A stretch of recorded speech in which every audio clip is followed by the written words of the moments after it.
மரணத்தை ஏமாற்றலாம் வாருங்கள். எப்படி? இதைத்தான் இயேசு செஞ்சாரு.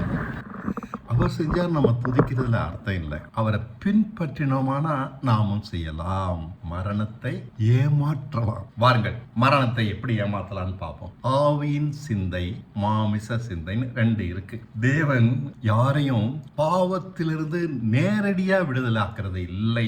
அப்படிதான் ஏமாந்துட்டு இருக்கோம். யாரையும் தேவன் பாவத்திலிருந்து நேரடியா விடுதலை ஆக்குறது இல்லை. மாம்ச சிந்தையிலிருந்து ஆவியின் சிந்தையாக அவனுக்கு மாத்தி கொடுக்கறதுனால அவனுடைய ஆவியின் சிந்தை பாவத்துக்கு இடம் கொடுக்கறது இல்லை, அசுத்தத்துக்கு இடம் கொடுக்கறது இல்லை, தீமைக்கு இடம் கொடுக்கறது இல்லை. அது எப்படி அப்படின்ற அந்த மெக்கானிசம், பாவத்திலிருந்து நம்ம விடுதலை ஆகிற அந்த மெக்கானிசம், ஆவியின் சிந்தையாகிற அந்த மெக்கானிசத்தை நம்ம கவனிக்க போறோம். இப்போ சரி, நமக்குள் தீமை செய்யும் ஆவல் இருக்கிறது.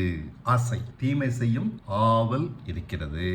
மரணம் நம்மை ஆளுவதால் விரும்பாவிட்டாலும் தீமை செய்கிறோம்.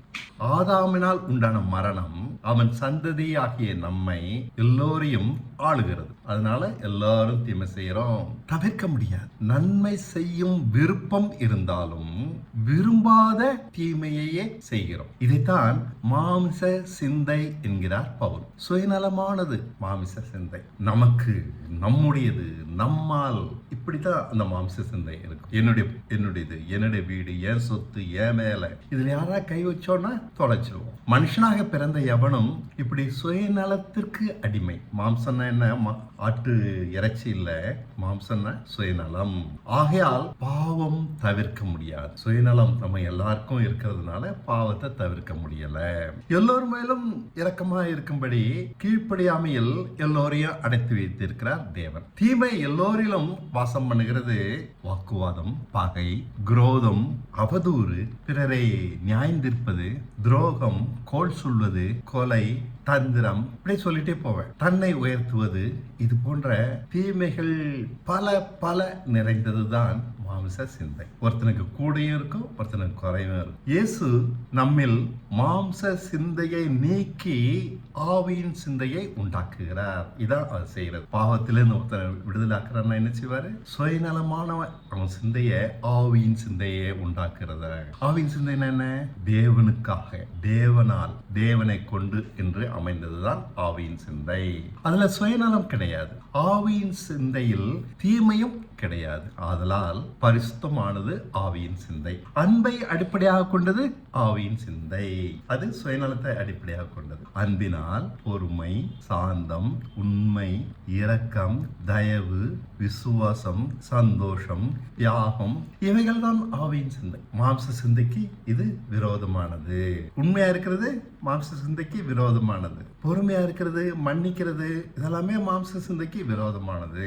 மாம்ச சிந்தையை முழுக்க நீக்கி ஆவியின் சிந்தையை தருவதால் இயேசு நம் பாவ செயலுக்கு முற்றுப்புள்ளி வைக்கிறார். இதான் இங்க நான் உங்களுக்கு விவரமா சொல்ல விரும்புறது. முற்றுப்புள்ளி, தொடர்வது இல்லை.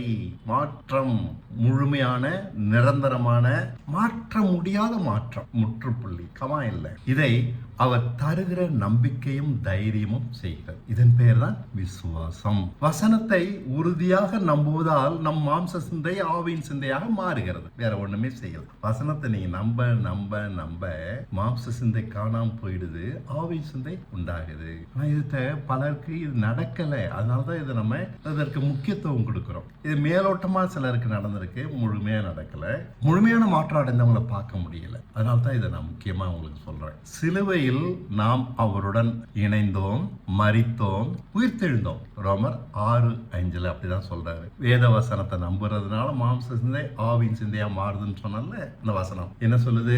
அவருடைய மரணத்தின் சாயலில் நாம் இணைக்கப்பட்டவர்களானால் அவருடைய உயிர்த்தெழுதலின் சாயலிலும் இணைக்கப்பட்டிருப்போம்.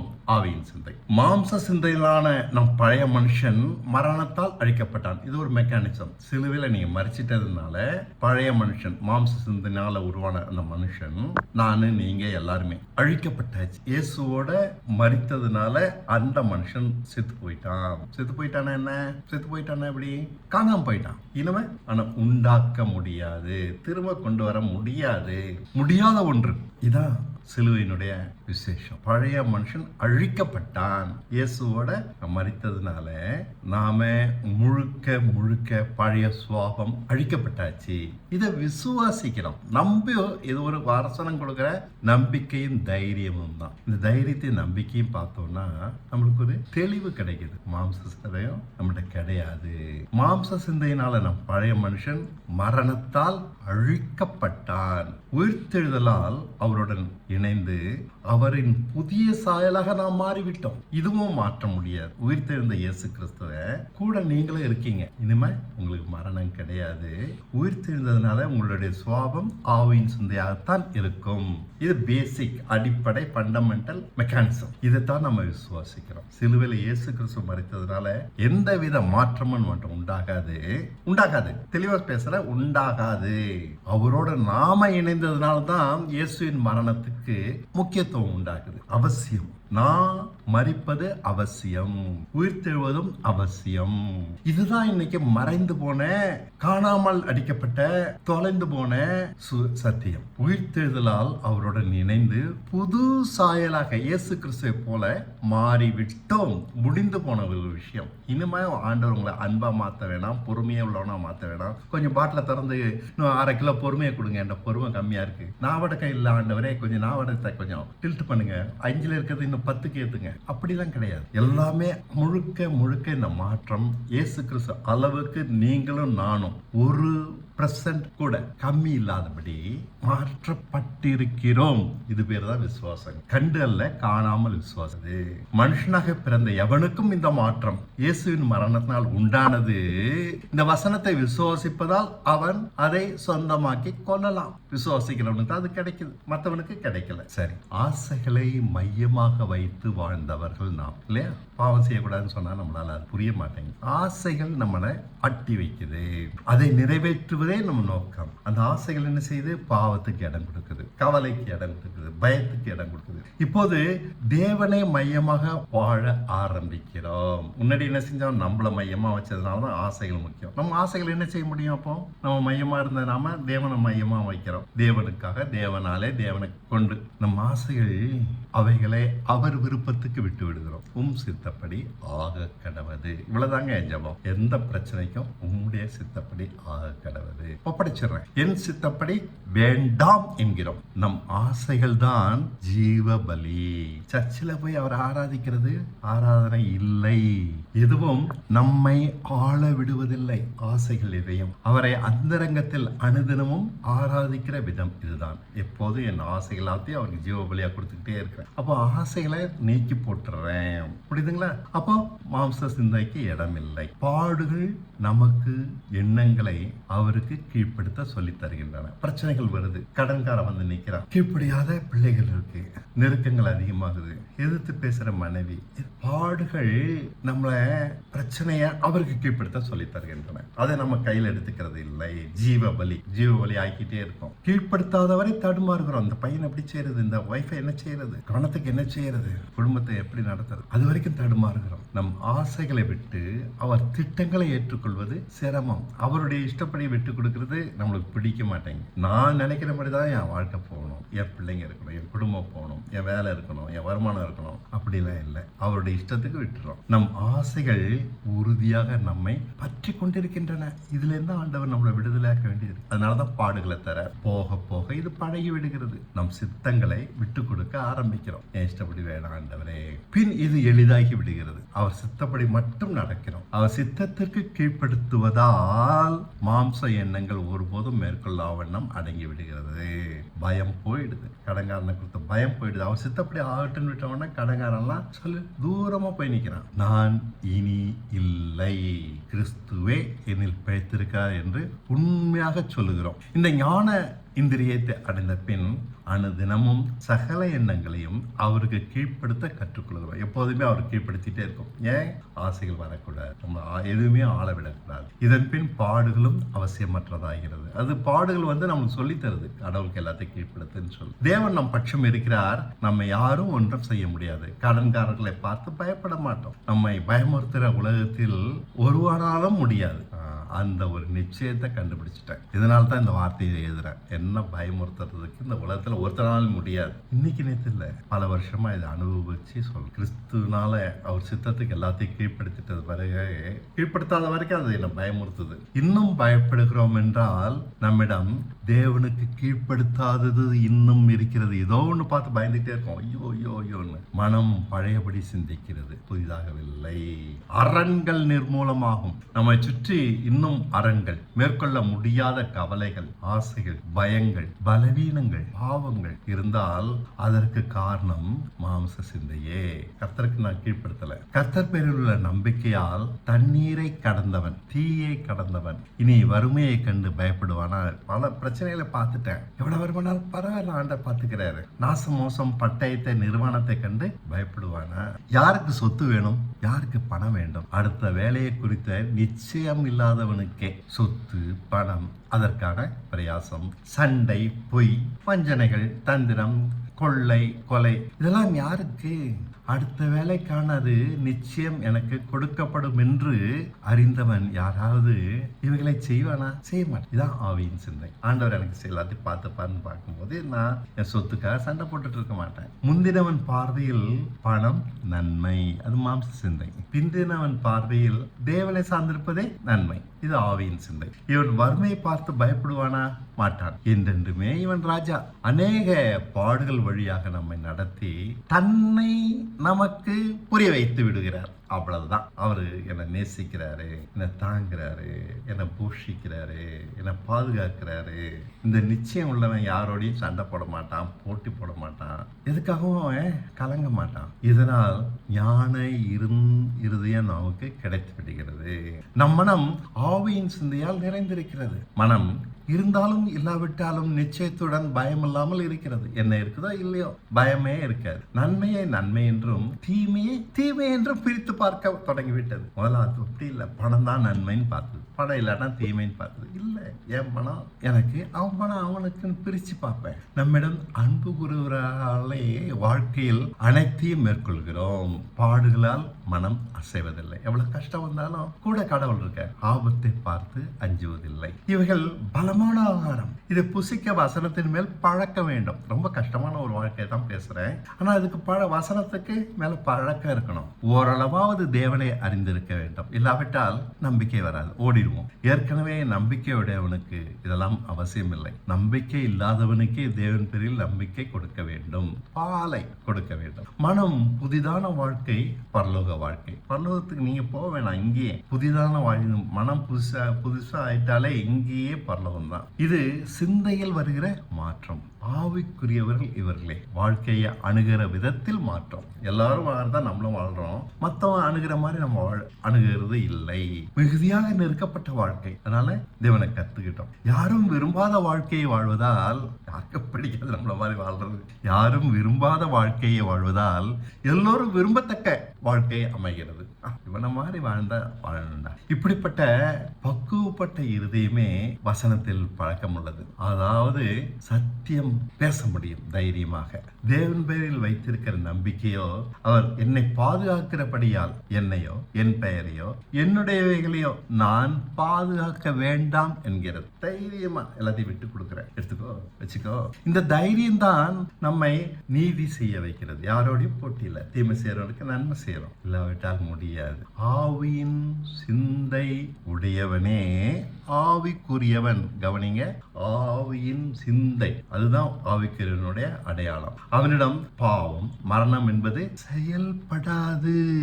நான் ஏதோ ஒண்ணு பேசல, பிராக்டிக்கலா பேசிட்டு இருக்கேன். பாவம் மரணம் என்பது செயல்படாது. பணத்தின் மேல ஆசை செயல்படாது, கண்களின் இச்சை செயல்படாது, இன்னும் என் மாம்சம் செயல்படாது. செயல்படாதுன்னா மரணமும் செயல்படாது. எனக்கு கிடையாது. இயேசு கிறிஸ்து வாழ்ந்த வாழ்க்கையை நான் உங்களுக்கு விவரிச்சு சொல்றேன். இப்படிதான் அவர் போனாரு. மாம்ச மாம்சத்தில் இருந்தாலும் மாம்சத்தின்படி பிழைப்பதில்லை, பாவ இச்சைகள் அவனை ஆள்வதில்லை. இது எப்படி? என்னதான் நாம் நன்மை இன்னதென்று அறிந்தாலும் அதன்படி செய்ய நம்மால் முடியாதே. மனுஷனாக பிறந்த எல்லோரையும் மரணம் ஆளுகிறதே. பார்த்தோமே, ஆரம்பத்திலேயே மரணம் ஆதாம் நாள் உண்டானது. கடைசி நாளில் அது நம்மை சாகடிக்காமல் அனுதினமும் நம்மை ஆண்டு தீமை செய்ய வைக்கிறது. கடைசி நாள் தான் வரணும்னு இல்லை, டெய்லி ஆளுது, தீமை செய்ய வைக்கிறது. இதை மேற்கொள்ள யாரால முடியாது. இப்படிதான் படிச்சோமே, நம் பலத்தை காட்டிலும் அது பலமானது. இதைத்தான் மாம்சம் என்கிறார் பவுல். இந்த மரண பிரமாணம், லா, மரணம்ன்றது ஒரு சட்டம், அது நம்மளை ஆளுது. அதற்கு கீழ் வாழ்கிற அனைவரும் மாம்சமானவர்கள் என்கிறார். நாம் விரும்பாத தீமையை செய்யும்படி நம்மை பாவத்தில் அது கட்டி போடுகிறது. 7:23 பவுல் தன்னை பத்தி பேசுறாரு. ஆகிலும் என் மனதின் பிரமாணத்துக்கு விரோதமாக போராடுகிற வேறொரு லா, பிரமாணம்னா ஒரு சட்டம், என் அவயங்களில் இருக்க காண்கிறேன். அது என் அவயங்களில் உண்டாயிருக்கிற பாவத்துக்கு என்னை சிறையாக்கி கொள்ளுகிறது. கட்டி போடுது, விரும்ப முடியல. அது எந்த இங்க பிசாசை பத்தி பவுல் பேசல. எனக்குள்ள பாவம் இருக்கு, அது என்ன கட்டி போடுதுன்னு சொல்ல. பாவமா அதை செய்யாதே, நமக்குள் ஒன்று தடுக்கிறது. அதன் பெயர் மனசாட்சி. நியாயம், அது தப்பு அல்லது நியாய பிரமாணம் சொல்லலாம் அது பேர. ஆனால் செய்யாது இருக்க நமக்கு பலம் கிடையாது. மனசாட்சியை கண்டிக்குமே ஒழிய பலம் தராது. இது பேர் பாவ பிரமாணம். ஏற்கனவே ஒரு லா சொன்ன, மாம்சம் மரணம் ஒன்று ஆளுதுன்னு சொன்னேன். Law of death. நம்மளை பாவம் செய்ய நம்மளுக்கு மனசாட்சி கண்டிக்குதே, அது பேரு லா ஆஃப் சின். பாவம் செய்யக்கூடாது, பேசக்கூடாது. இப்படி ஒரு மனசாட்சி ஒன்று சொல்லுது. நம்முடைய மனசு உடம்பு வேற ஒன்றதுக்கு இடம் கொடுக்குது, பாவத்துக்கு இடம் கொடுக்குது. பாவமா அதை செய் என்று நமக்குள் இருந்து கொண்டு நம்மை கட்டுப்படுத்தி ஆளுகிற சக்தி மிக்கது மரணம். நான் அடக்கமா இருக்கணும்னு நம்மளுக்கு தெரியும், ஆனா பேசுறோம். மனசாட்சி செய்ய பேசாதன்னு சொல்லுது, ஆனா கோவம் வருது, 4 வார்த்தை கத்திரும். இது மரணமும் ஒண்ணு ஆளுது, ஒரு பக்கம் பாவம்னு ஒண்ணு ஆளுது. ரெண்டும் ஒண்ணுக்கு ஒண்ணு விரோதமா தான் நிக்குது. 2 சட்டங்கள் நம்மளை ஆளுது. இந்த 2 பிரமாணத்தின் நடுவில் சிக்கிக்கொண்டு தவிக்கிறோம். ஒன்று நியாயம், மற்றொன்று நம்மை கட்டுப்படுத்தும் மரணம். நிர்பந்தமான நிலை இது மரண பிரமாணம் என்று புரியும்படி அடைக்கிறேன். ரொம்ப சிக்கிக்கிட்டு இருக்கோம். இதனால் பாவம் செய்யறோம். மனதினால் நியாயமானவை என்று சொல்கிற நாம் ஆளும் மாம்சத்தன்மையினால் அதுக்கு விரோதமாக பாவம் செய்கிறோம் இல்லையா? ரோமர் 7:24 தான் சொல்றாரு. நிர்பந்தமான மனுஷனா நம் மரண சரீரத்துக்கு யார் என்னை விடுதலை ஆக்குவார்? நியாயத்தையும் அழிக்க முடியாது, பேசக்கூடாது, அப்படி பொய் சொல்லக்கூடாது, பொய் சொல்லலாம் சொல்லிட முடியாது. என் மனதில் அது எழுதப்பட்டிருக்கிறது. ஆளும் மரணத்தையும் அழிக்க முடியாது, அதையும் மீறி தான் பொய் சொல்றேன், அதையும் தடுக்க முடியல. யார் இந்த அவல நிலையிலிருந்து தப்புவிப்பார்? ஒன்று மட்டும் தெளிவாக புரிகிறது, நாம் நீதியாக நடப்பது கூடாத காரியம். நம்மை கட்டுப்படுத்த பார்க்கும் 2 மத்தியில் சிக்கி நாசமாகி சாக வேண்டியதுதான். பலனற்ற பாதுகாக்க தெரியாத நமக்கு தேவன் என்ன செய்ய முடியும்? அவன் தூரத்துல போய் கடத்துல கை வச்சுட்டு உட்கார்ந்துட்டு இருக்காரு. இப்படிதான் நம்ம எல்லாரும் வாழ்ந்துட்டு இருக்கோம். கடவுள் எங்க என்ன எப்படி நம்மளுக்கு உதவி செய்யறான்னு கண்டுபிடிக்க தெரியல. இந்த நிலையிலிருந்து விடுதலாக்கவே ஆவியின் சிந்தை கொடுக்கப்பட்டிருக்கிறது. 3ஆவதான ஆவியின் சிந்தை 2 பிரமாணத்தை சொன்னேன். மரணம்ன்ற பிரமாணம், ஆவியின் பாவன்ற பிரமாணம். லா ஆஃப் டெத், லா சின். இப்போ லா ஆஃப் ஸ்பிரிட், ஆவியின் சிந்தைன்னு ஒண்ணு இருக்கு. இந்த மரணம் பாவன்ற 2 கொடுக்கு மத்தியில மாட்டிட்டு இருக்கோம் இல்லையா? இது நமக்கு இந்த ஆவியின் சிந்தையை ஆண்டவர் கொடுக்கிறார். இயேசுவின் உதாரணத்தை கொண்டு இதை விளக்குகிறேன். ஒரு உதாரணம் சொன்னால் அதை விளங்கும். பிலாத்து சொல்கிறான், என்னால் உன்னை தப்புவிக்க முடியும். சிலுவை என்பது பயமுறுத்துகிறது, மரணம் முன்னே நின்று சிரிக்கிறது. மாம்ச சிந்தை இப்படி பயந்தால் தப்பலாம், ஓடிடலாம், வாய்ப்பு தரையிடலாம். பிலாத்து உன்னை தப்பு வைக்க முடியும், ஏத்துக்கிட்டு எதுக்கு? இது கடவுள் தான் பேசுறாரு, இவனை அனுப்பியிருக்கிறாரு, தப்பிச்சு ஓடி போயிடுவோம். பயம், மரணத்தை பார்த்தா பயம். ஓட முடியுமா? பாவம் இன்னமும் பெருகி பாவமாகும். இது சரியான முடிவு இல்லை. இப்போ ஆவியின் இது மாம்ச சிந்தை சொல்லுது, தப்பிச்சு ஓடிடுவோம். தேவன் தான் பேசுறாரு, இப்படி ஒரு மனுஷன் நம்மளுக்கு முன்னாடி வச்சிருக்கிறாரு பாரு. ஆண்டவர் நம்மளை ரட்சிக்கிறதுக்காக ஒரு இடத்த வச்சிருக்கிறாரு. இயேசு அதுக்கு இடம் கொடுக்கல. இங்க ஆவியின் சிந்தை வேற ஒரு மாதிரி செய்யுது. பரலோகத்திலிருந்து ஒருவனுக்கு கொடுக்கப்படாவிட்டால் உனக்கு என் மேல் அதிகாரம் இல்லை. வசனத்தை எடுத்து மூஞ்சில அடிக்கிறாரு. வசனம் தாங்க நம்மளுக்கு தெளிவை தரும். ஒரே வார்த்தை அடிக்கிறாரு, ஆவியின் சிந்தை அவருக்கு இருக்கிற பயத்தையே போக்கிவிட்டது. தேவன் பார்த்துக்கிறாரு. தீமை செய்யும் ஆவலை தடுத்துவிட்டு பலவீனத்தில் அவர் பலம் விளங்குகிறது. தேவன் நம்மோடு இருக்கிறார், மரணத்தை குறித்த அச்சமில்லை. தெளிவாக இதுதாங்க இயேசு கிறிஸ்து உதாரணத்தை தான் பார்க்கிறோம். ஒண்ணு பயம் அவரை பிடிக்குது, மாம்ச சிந்தைக்கு கொடுக்குது. வசனம் ஆவியின் சிந்தையை கொடுக்குது, வெளியில வந்துட்டார். தேவ வசனம் தருகிற நம்பிக்கையால் தைரியம் அடைகிறோம். மாம்ச சிந்தை ஆவியின் சிந்தை மேற்கொள்கிறது. ஆனால் நீதியின் வசனத்தின் மேல் பழக்க வேணும். இதை செய்யணும்னா நம்மளுக்கு வசனங்கள் தெரிஞ்சிருக்கணும். இல்லாவிட்டால் பாலை குறித்து தேவ அன்பை குறித்து நிச்சயம் பெருகின பின் தான் ஜெயிக்க முடியும், இல்லையா? வசனத்தை குறித்து அறிவில்லாத என்ன செய்வான், ஐயோ இந்த ஆள் இப்படி பேசுறாரு, தவிச்சு ஓடிடுவோன்னு ஓடி இருந்திருப்பாரு. இயேசு கிறிஸ்து ஓடி இருந்தா நம்ம நிலைமை என்ன? அவரை பார்த்து எல்லாருமே உலகமே நீ சிரிக்கும். கொடுக்கப்பட்ட தருணத்தில் தேவ அன்பை விழிப்பா இருந்து கற்காதபடியால் இதுதாங்க புத்தி இல்லாத கண்ணியை போல தோற்று விடுகிறோம். அது பிரச்சனை வருது, அவங்களுடைய விளக்கு எரியல, அணைஞ்சு போகுது. தேவ அன்பை புரிஞ்சுக்கிடணும். கடவுள் என்னை நேசிக்கிறான்னு புரிஞ்சுக்கிட்டாருன்னா வசனங்கள் தெளிவா தரும். சரியான ஒரு முடிவு எடுத்துருவோம். தப்பான முடிவு எடுக்கிறதுனால விளக்கு அணைஞ்சு போது மாட்டிக்கிறாங்க சோதனையில. புத்தி இல்லாத கனியை போல நாம தோற்று விடுகிறோம். தேவ அன்பை அனுதினமும் அனுபவிக்கிறோம். பாதுகாப்பு நம்பிக்கையால் நிறைந்திருக்கிறோம். டெய்லி அதை பத்தி பேசுறோம். ஆனா பிரச்சனைகள் வரும்போது தைரியம் வர மாட்டேங்குது. தேவைகளை குறித்த பயம் இப்ப இல்லை. பயமற்ற மனநிலையே மெய் பரிசுத்தம். எல்லாமே ஆண்டவர் பார்த்துக்கிறான்னு ஒரு தெளிவு வந்துட்டோம்னா எப்படி சோதிச்சாலும் நம்மகிட்ட பயன்றது வராதுங்க. இது பேர் தாங்க பரிசுத்தம். உங்களுக்கு புரியும்படி சொல்றேன், இது பேர் தாங்க பரிசுத்தம். வெள்ளை சட்டை இல்லை. பரிசுத்தம் பயமற்ற மனநிலை. பரிசுத்தன்றது ஆசைகளற்ற மனநிலை. பரிசுத்தன்றது கவலையற்ற மனநிலை. கடவுள் பார்த்துக்கிறாரியா. கையை தட்டி விட்டுட்டு இயேசு கிறிஸ்து மாதிரி நிக்கலாம். என்னன்னு சொல்லலாம், பரலோகத்திலிருந்து உனக்கு ஒண்ணு கொடுக்கப்படாட்டா என்ன, நீ யாரையா தப்பு வைப்ப, நீ யாரு, எனக்கு உதவி தேவையில்லை. பிலாத்து பயந்து போறான். என்னடா இது தப்பு வைக்கிறேன்னு சொல்றேன், மாட்டிக்கிட்டு சாகிறதுக்கு போறேன்னு சொல்றாங்க. உண்மையிலேயே தேவ மனுஷன் தான் அவன் பின்னாடி சொல்றான். இதுதாங்க பயம் இல்லாத ஒரு வாழ்க்கை. கடவுள் தேவன் என்னை நேசிக்கும் போது யார் எனக்கு என்ன செய்வா? If God is for us, who can be against us? தேவன் பட்சம் இருக்கும்போது யார் எனக்கு எதிர்த்து நிற்பா? இது அனுபவ வார்த்தை. தேவ அன்பை அனுபவிக்கணுங்க. அதனால அவரை கத்துக்கிடணும். எல்லாரும் சாட்சி சொல்றதுக்கு இல்ல, கத்துக்கிடணும். உண்மையிலேயே என்னை காப்பாற்றுவாரு. வறுமை இருக்கிறது, ஆனால் நம் தேவைகள் அருளப்படும் என்ற நிச்சயம் இருக்கிறது. தேவைகளை குறித்த பயம் ஆளுவதில்லை. தேவ அன்பை குறித்த நிச்சயம் நம்மை நிதானப்படுத்துகிறது. இதனால் மாம்ச சிந்தையாகிய திருட்டு, பொய், தந்திரம், வஞ்சனை, புரட்டு போன்ற அனைத்தும் மறந்து விடுகின்றன.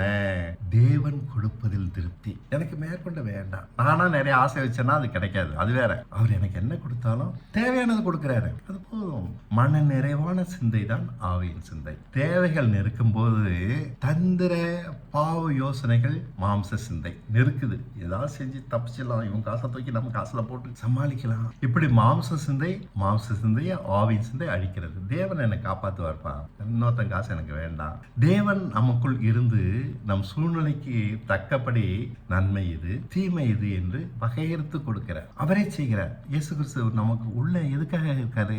தூங்கிட்டு இருக்கிறதுக்கா? நம்மளுடைய மனசுல இது நன்மை, இது தீமை அப்படின்னு வகையறுத்து கொடுக்கிறார். இதுதான் அவர் நம்மளுக்குள்ள இருந்து செஞ்சிட்டு இருக்கார். விருப்பத்தையும் செய்கையும் அவர் உண்டாக்குறார். அதை செய்ய அவரே பலத்தையும் தருகிறார். நன்மைன்னு சொல்றத செய்யறதுக்கு பலத்தையும் தரார். எந்த சூழ்நிலையிலும் நன்மைகளை செய்ய இதனால் முடிகிறது, தீமைகளை விட்டு விலகவும் முடிகிறது. அவரே நமக்குள் இருந்து விருப்பத்தையும் செய்கையும் உண்டாக்குறார். இது வேணாம்பா, எனக்கு வேணாம். பிலாத்தை பார்த்து ஆண்டவர் சொல்றாரு, எனக்கு இது வேணாம், நீ உன்னுடைய உதவி எனக்கு வேணாம். இதுதான் ஆவியின் பிரமாணம். புரியுதுங்களா? ஆவியின் பிரமாணம் என்ன? அது நம்மளுக்குள்ள ஒரு விருப்பத்தை உண்டாக்கும். விருப்பத்தை மட்டும் இல்ல, செய்கையும் உண்டாக்கும். இது வேணாம், அது தீமைய வேணான்னு சொல்றதுக்கு மனசு செய்கை உண்டாக்கும். வட்டி உதச்சி தூக்கி போட்டுடும். இது நம்மை கட்டி போடுகிற பாவம், மரணம் என்கிற பரமானங்களிலிருந்து விடுதலை ஆக்குகிறது.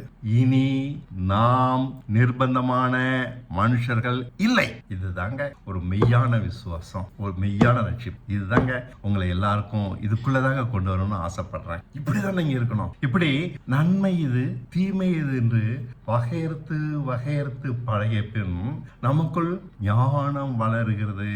பழக்கத்தினால் ஆவின் சிந்தைக்கே இடம் கொடுக்கிறோம், மாம்ச சிந்தையை உதறி தள்ளுகிறோம். நம் மனம் நன்கு பக்குவப்படுகிறது. அதிகம் சோதிக்கப்படுகிறோம், அதிகம் பலப்படுகிறோம், அதிகம் ஞானத்தில் பெறுகிறோம், அதிகம் விடுதலை ஆகிறோம், அதிகம் ஜெயிக்கிறோம், அதிகம் இயேசு கிறிஸ்துவை மாதிரி மாறுகிறோம். தேவன் வேறு பிரிக்கிற படிப்பா பார்க்கிறபடியா நமக்குள்ள இருந்த ஆண்டவர் வேறு பிரிச்சு காண்பிக்கிறார்ல, இது வேண்டாம், இது சரி. நம்ம சமுதாயம் சாஸ்திரம் நம்முடைய பழக்கம் தப்ப ரைட்டுன்னு சொல்லுது, ரைட்டு தப்புன்னு சொல்லுது. ஆண்டவர் வேறு பிரிக்கும் மாதிரி வேறு பிரிச்சோம்னா ஞானம் வளரும். நம்மகிட்ட ஏன் ஞானம் வளரல? பழக்க தோஷம். மற்றவங்க சொல்றது தான் நன்மைன்னு நினைக்கிறோம், நமக்கு தீமைன்றது நன்மையானதையும் தீமைன்னு பேசிடுறோம். இப்படிதான் சமுதாயம் எல்லாரும் தப்பு தப்பா சொல்லி வச்சிருக்கு.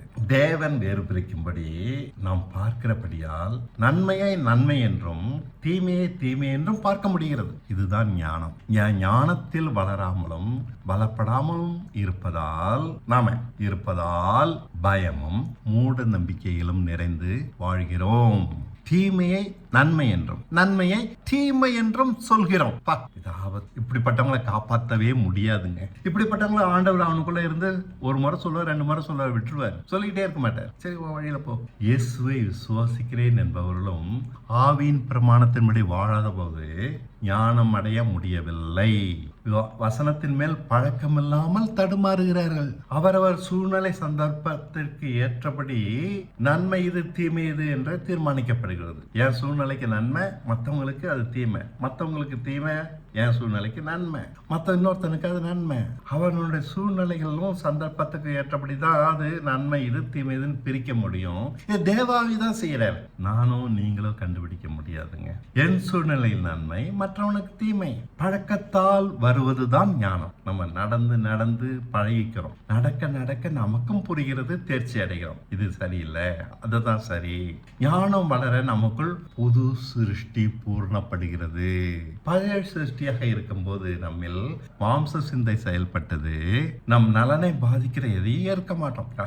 நலனை பாதிக்குதுன்னா அது தீமைதான், வேணாம், அது நல்லதா இருந்தாலும் தீமைதான் சொல்லுவோம். உதாரணத்திற்கு இன்னும் ஒரு உதாரணம் சொல்றேன். நம் பெயர் பாதிக்கப்படும் என்றால் பொய் சொல்லுகிறோம். இப்படி உண்மையை பேசிட்டோம்னா மாட்டிப்பேன், பொய் சொல்லிடும். இது மாம்ச சிந்தையின் விளைவு. ஆவியின் சிந்தையோ பாதிக்கப்பட்டால் என்ன? உண்மையை தானே சொல்கிறார்கள், சொல்லட்டுமே என்று துணிச்சல் அடையும். உண்மைதானே சொல்லிட்டு போறான், நான் தான் அப்படி இருக்கேன், உண்மைதான். இப்படி உண்மை பேச ஆவியின் சிந்தை முதலாவது நம் மனதை பக்குவப்படுத்த வேண்டும். தேவன் பேரில் வைத்திருக்கிற நம்பிக்கை பொய் சொல்லி நமக்கு நல்ல பெயர் தேட வேண்டாம். நல்ல பெயர் அவர் தரட்டும், அது போதும் என்று சொல்கிறது. ஆண்டவர் தரும்போது எனக்கு நல்ல பேர் கிடைக்கிறப்ப கெட்ட பேரா வந்துட்டு போட்டோம், உண்மைதானே பேசுறாங்க. இப்படி பக்குவப்பட இருதயமே நீதியின் வசனத்தில் பழக்கம் உள்ளது. வசனத்தில் பழகதான் நம்முடைய இருதயம் இப்படி எல்லாம் பக்குவப்படணும். அதாவது உண்மை பேச பழகிவிட்டது.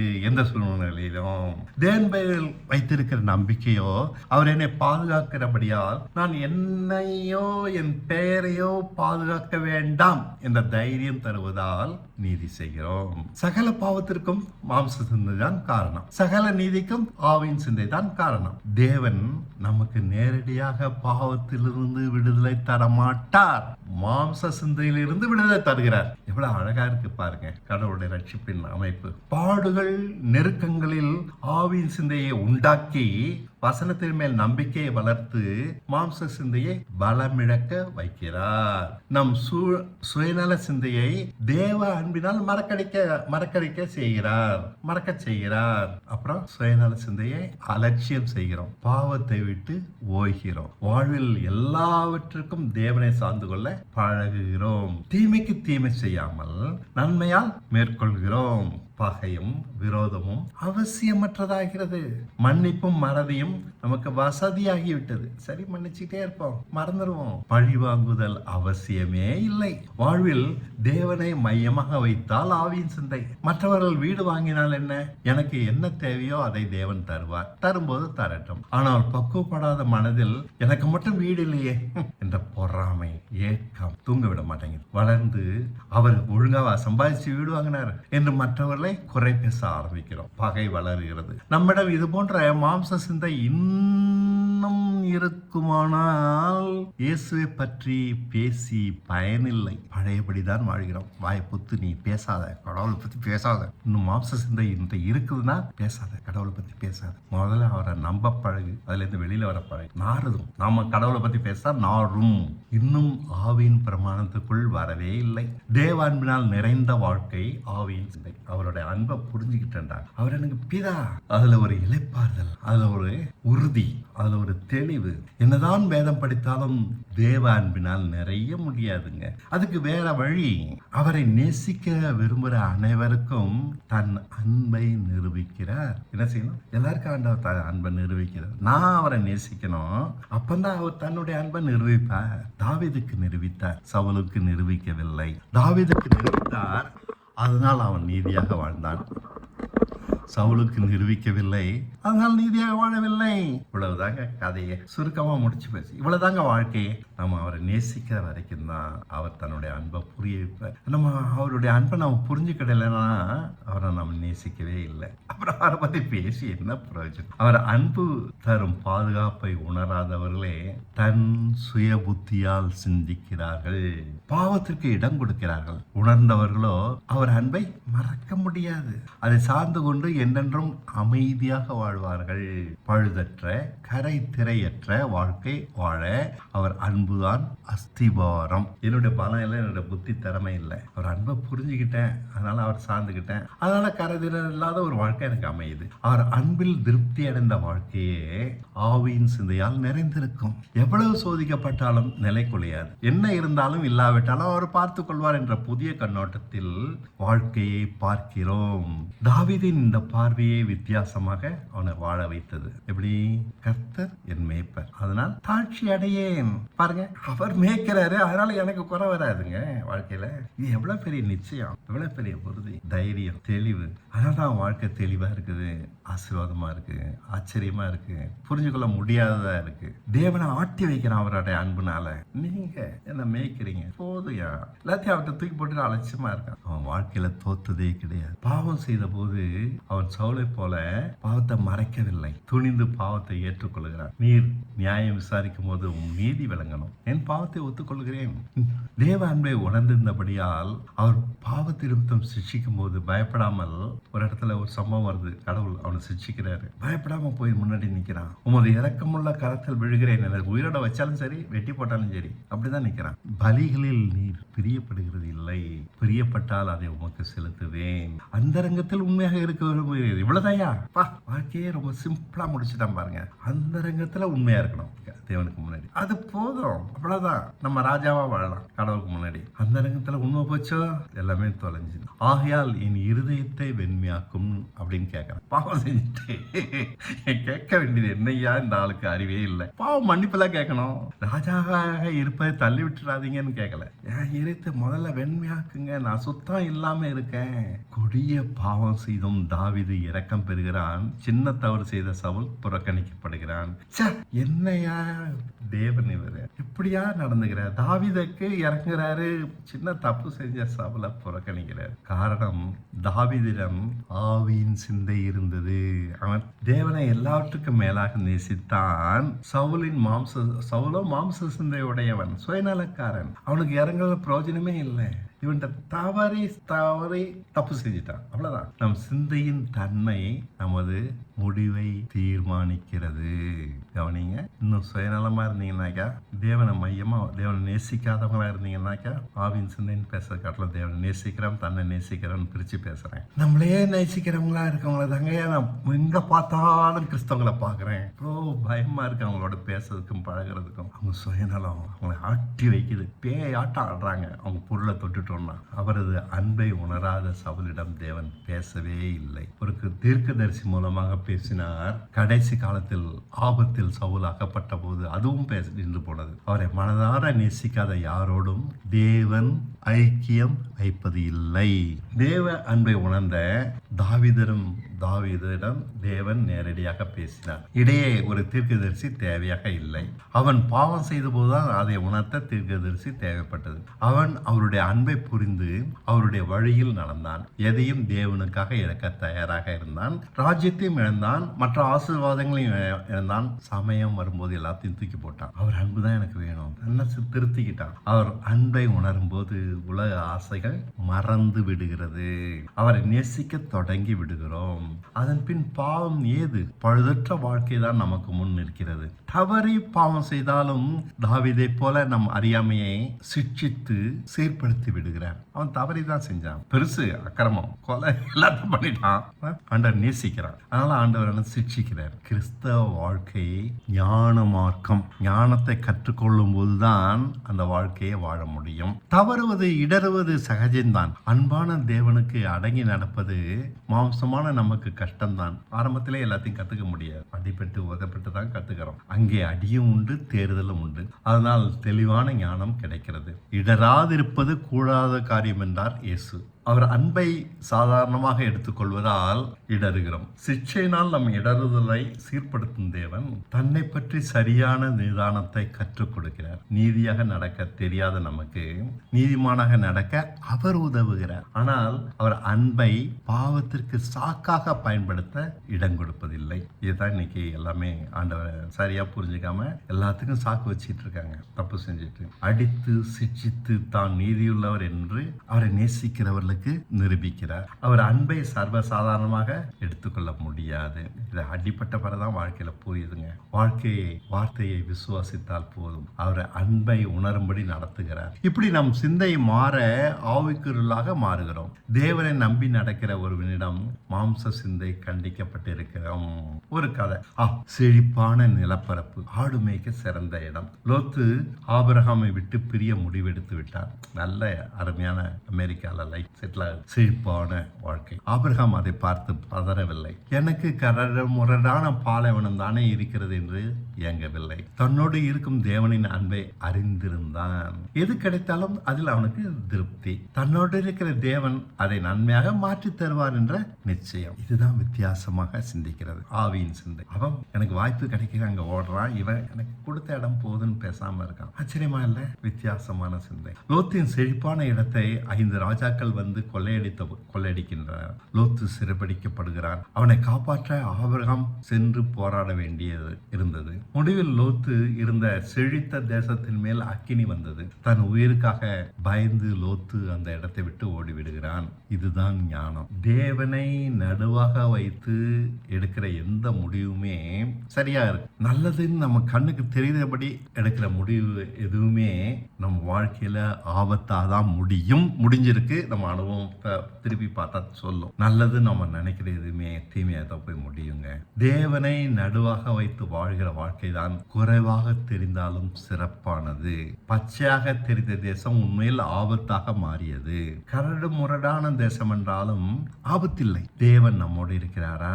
அது போதும். திருப்தி. அவர் தருவதில் மன நிறைவு. நாம் நன்மை என நினைப்பது உண்மையில் நன்மையாக இல்லை.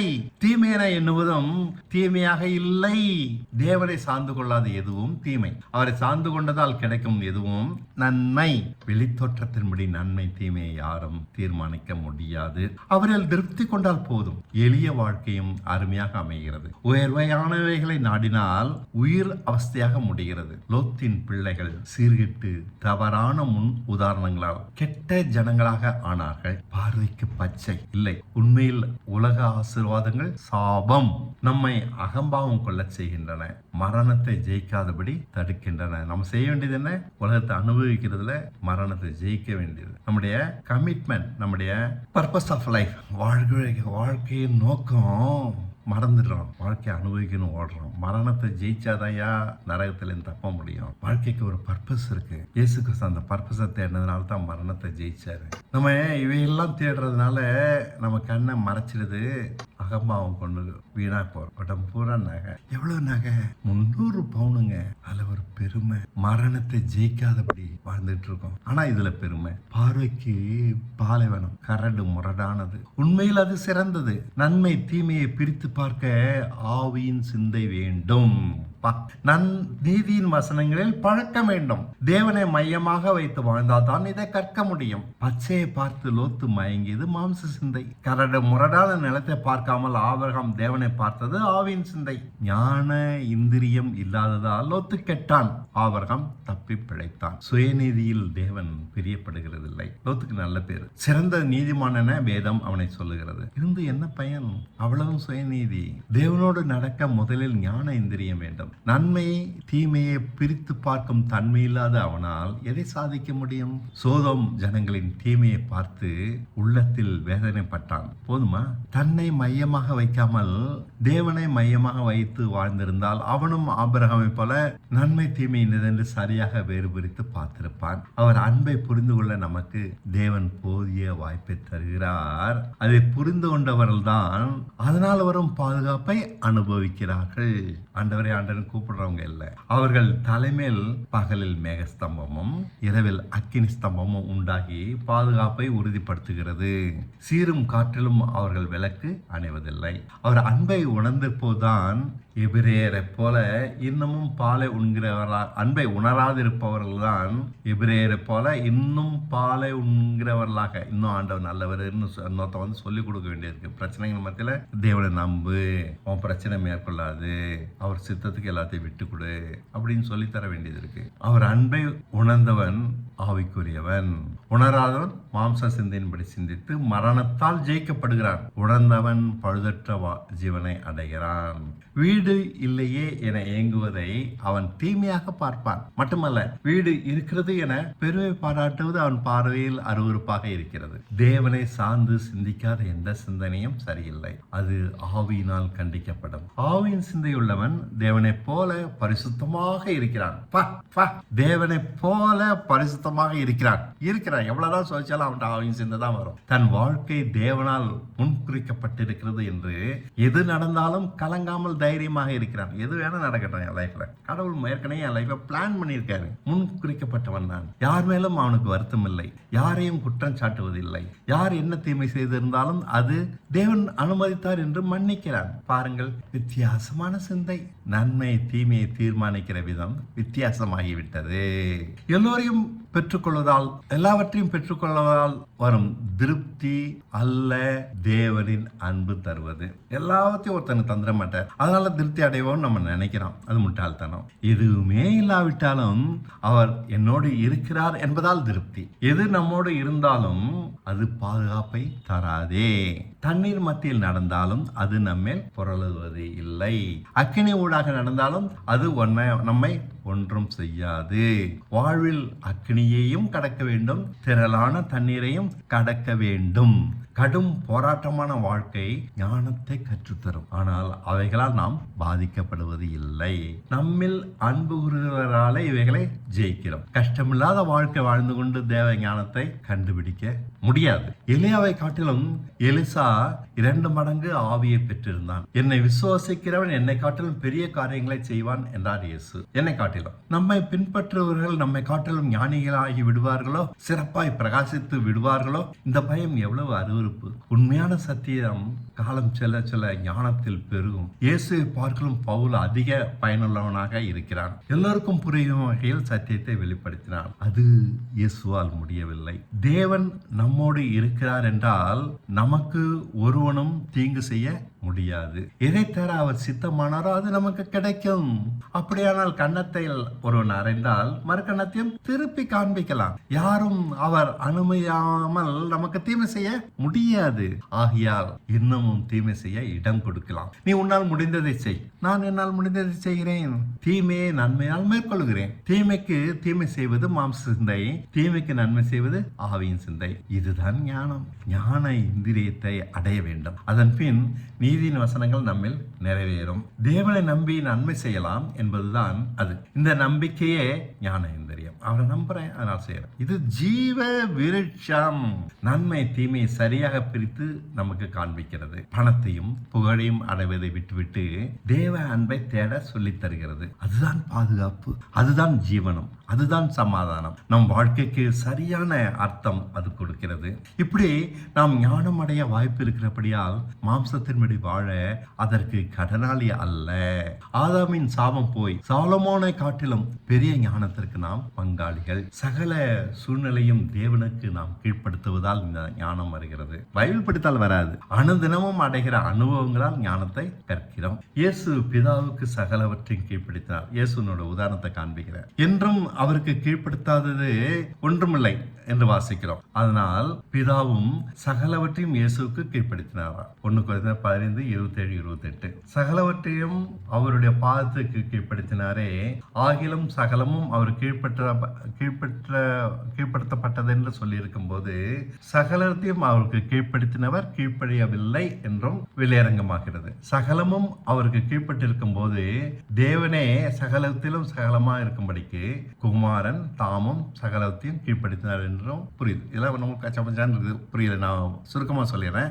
தேவனுக்கு எல்லாவற்றையும் கீழ்ப்படுத்துறதுனால சகலத்தையும் பிதா அவருக்கு கீழ்ப்படுத்துற, பிதாவும் சகலவற்றையும் இயேசுக்கு கீழ்ப்படுத்துற. இவருக்கு பிதா கீழ்ப்படுத்தாத ஒன்றும் இல்லையா? அதையும் பார்க்கிறோம். இயேசு கிறிஸ்துக்கு பிதா கீழ்ப்படுத்தாத அவர் வாழ்க்கையில ஒண்ணுமே இல்லை. மரணத்தையும் அவருக்கு கீழ்ப்படுத்திட்டார். நம் பகுதியில் நாம் செய்ய வேண்டியதை செய்தால் தன் பகுதியில் செய்ய வேண்டியதை அவர் செய்வார். அப்படி அவர் செய்யும் போது மகிமையாக இருக்கிறது. பார்த்தீர்களா? பவுலும் யோவானும் இப்படித்தான் மகிமைப்பட்டார்கள். தேவனை மகிமைப்படுத்தினார்கள், இன்றும் மகிமைப்படுத்தி கொண்டிருக்கிறார்கள். நமக்கு இந்த வாய்ப்பு இல்லை என எண்ணுகிறீர்களா? நமக்கும் இந்த வாய்ப்பு கொடுக்கப்பட்டிருக்கிறது. நம் சிந்தையில் உண்டாகிற சகல மேட்டுமையான நினைவுகளையும் அவருக்கு கீழ்ப்படுத்துங்கள். சுயநலமான எண்ணங்கள் அனைத்தையும் அவருக்கு கீழ்ப்படுத்துங்கள். பிரச்சனைகள் அனைத்தையும் அவருக்கு கீழ்ப்படுத்துங்கள். நீங்கள் பயப்படுகிற அனைத்தையும் அவருக்கு கீழ்ப்படுத்துங்கள். உம்முடைய சித்தப்படி ஆக கடவுது. விட்டுவிடுங்க, போராடாதீர்கள். பயம், கவலை, ஆசை அத்தனையும் அவருக்கு கீழ்ப்படுத்துங்க. கீழ்ப்படுத்தாது ஒன்றும் இருக்கக்கூடாது. எங்கள் போராயுதம் மாம்சத்துக்குரியதாயிராமல் ஆவிக்குரியதாய் இருக்கிறது. பவுல் பேசுறாரு இப்படி. எங்களுடைய போராயுதங்கள் மாம்சத்துக்குரியதாயிராமல் அரண்களை நிர்மூலமாக்குறதுக்கு தேவ பலம் உள்ளதா இருக்கிறது. அரண்களை இது நம்ம பயப்படுற விஷயம், கவலைப்படுற விஷயம், ஆசைப்படுற விஷயம், அது அரண் யாருமே மேற்கொள்ள முடியாது. அதனால் சகல அரண்களின் தர்க்கங்களையும் நிர்மூலமாக்கி எந்த எண்ணத்தையும் கிறிஸ்துக்கு கீழ்ப்படுத்துகிறோம். பவுல் சொல்றார். இதைத்தான் நான் கத்துக்கிட்டேன் அவற்றிலிருந்து. பொய் சொல்லாதிருக்க கூடாது என்று கட்டுப்படுத்தி வாழ்வது, மாம்சத்தின்படி போராடுவது. நம்ம ஆவுக்குறை சிந்தையால் புதிதாவதால் என் பெயர் பாதிக்கப்பட இடம் கொடுத்து உண்மை பேசுவதுதான் ஆவியின்படி போராடுவது. என்ன நான் கட்டுப்படுத்த மாட்டேன். எந்த மாம்ச சிந்தையும் ஆவியின் சிந்தையால் அழிக்க முடியும். கட்டுப்பாடு அழிக்காது. நம்மை பின்பற்றுவர்கள் நம்மை காட்டிலும் பிரகாசிப்பது காலத்தின் கட்டாயம். நம்மை காட்டிலும் அதிகமாக பிரகாசித்தால் அதுதான் நமக்கு மகிமை. நான் என் நிலையில் திருப்தியாக இருக்கிறேன். யாரோடும் எனக்கு போட்டி இல்லை. மாம்ச சிந்தைகள் கண்டிக்கப்படும் போது நான் என்னை இழக்க தயங்குவது இல்லை. நம்மையும் நம் உடைமைகளையும் இழக்க தாராளமாய் முன் வருகிறோம். இதுதான் தேவ மனுஷனுக்கு அடையாளம். இழப்பான். அவனோட மாம்ச சிந்தை அனைத்தும் கண்டிக்கப்பட்டு இருக்கும். நன்மை தீமையை பார்க்கிற விதம் தான் வித்தியாசம். தேவன் ஒருவனை நடத்தினால் இவ்விதமாக மாம்ச சிந்தை மாற்றம் பெற்று புதிதாவது அதிக நாட்கள் செல்லாது. அப்படி மாறினவர்களே அந்த நாட்களில் போதராக இருந்தார்கள். காலத்தாய் பார்த்தால் போதராக இருக்க வேண்டிய நீங்கள் என்று எபிரேயருக்கு எழுதுகிறார். இன்று அப்படி இல்லை. எபிரேயர் இந்த மாற்றத்தை அடையவில்லை. ஆபத்தை கண்டு பயப்படாமல் இருக்க தெரியவில்லை. நெருக்கங்களில் நம்பிக்கையும் தைரியமும் கற்கவில்லை. கர்த்தரின் மேய்ப்பராக இருக்கிறார் என்று அவர் அன்பை புரிந்து கொள்ள போதிக்க வேண்டியது இருந்தது. ஞானத்தை கற்க வேண்டிய நேரத்தில் கற்காததால் இந்த நிலை. பாடுகளை தவிர்த்தோமானால் நம் மனம் புதிதாவது இல்லை. வறுமை, வேலை இல்லை, தேவைகளை கண்டு பயப்படாமல் அமைதியாக இருக்கிறார். என்ன ஆகுமோ எது நடக்குமோ என்று நம் மாம்ச சிந்தை ஓடுகிறது. நம் பொருள்கள் மதிப்பு இழப்பதனாலும் நம்மை பாதுகாக்கிற ஒருவர் இருக்கிறார். நம் நலன்கள் அழிவதில்லை என்ற நிச்சயமே தைரியப்படுத்தி நம் சிந்தையை ஆவிக்குரியதாக தாங்குகிறது. அவர் பார்த்துக்கிறாரு. இப்படி நம் மனம் பாடுகளால் மறுரூபப்பட நாம் புது சிருஷ்டி ஆகிறோம். பாடுகள் தான் நம்மளுடைய உண்மையான பிரச்சனையை அப்படி கொண்டாந்து நிப்பாட்டி நம்ம சிந்தையை மாத்துது. இந்த மாற்றம் நிகழாவிட்டால் ஞான இந்திரியம் இல்லாத பிள்ளைகளாக இருப்போம். தேவைகளும் வறுமையும் அவமானமும் நியாயமற்ற தண்டனைகளும் கடன்களும் நோய் வேதனைகளும் சொல்லித்தரும் பாடம் இது. நெருக்கப்பட அங்கே மாம்ச சிந்தைக்கே இடமில்லாமல் போகிறது. மாறித்தான் ஆக வேண்டும். அவ்வளவு தூரம் போட்டு நெருக்கிற நம்மை இழந்துதான் ஆக வேண்டும். என்ன வந்தாலும் வரட்டும் என்ற துணிச்சல் வந்த பின் எதுவுமே பெரிதாக தோன்றுவதில்லை. ஆறுதலும் நம்பிக்கையும் தருகிற பிதா நம்மோடு இருக்கும்போது இருக்கும்போது இழக்க முடியாதது ஒன்றுமில்லை. இப்போது சுயநலமான நம் மனது முழு பலத்தோடு தேவனை நேசிக்கிறது. முழு மனதோடு, முழு இருதயத்தோடு. பைபிள் வாசித்து வாசித்து தூங்குகிற வாழ்க்கை வேண்டாம். காலம் சென்று விட்டது. பாடில்லாதவன் மனம் பக்குவப்படாது. ஆழமாய் கீழே வேர்விட்டு மேலே அதிகமாக கனி கொடுக்கிற வாழ்க்கை கிறிஸ்தவ வாழ்க்கை. நம் அந்தரங்கத்தை பார்க்கிற பிதா விலைரங்காக பலன் தருகிறார். மாற்ற முடியாத கஷ்டங்கள் நம்மை தேவனை நேசிக்கிறவர்களாக மாற்றிய பின் மாறிவிடுகின்றன. இதுதான் ஆச்சரியம். மாற்ற முடியாத கஷ்டங்கள் நம்மை தேவனை நேசிக்கிறவர்களாக மாற்றிய பின் மாறிவிடுகின்றன. ஏதோ நடக்குதுல்ல, என்ன மாறிடும்? நான் தேவனை நேசி பழகிட்டேன், முழு மனசோட, முழு பலத்தோட, முழு ஆத்மாவோட. அது முன்னைக்கு அது எனக்கு எப்படின்னு தெரியாது. அரண்கள் நிர்மூலமாகின்றன. அரண்கள் எது சொன்ன? நம்முடைய பயம், கவலை, ஆசை சகலவற்றையும் தேவனுக்கு கீழ்ப்படுத்துகிறபடியால் மாம்ச சிந்தையை ஜெயிப்பதால் மரணத்தை ஜெயிக்கிறோம். இதன் பெயர் தாங்க நித்திய ஜீவன். புரியுதா? எவ்வளவு பெரிய ஆண்டவர், எவ்வளவு பெரிய ரட்சிப்பு, எவ்வளவு பெரிய கிருபை.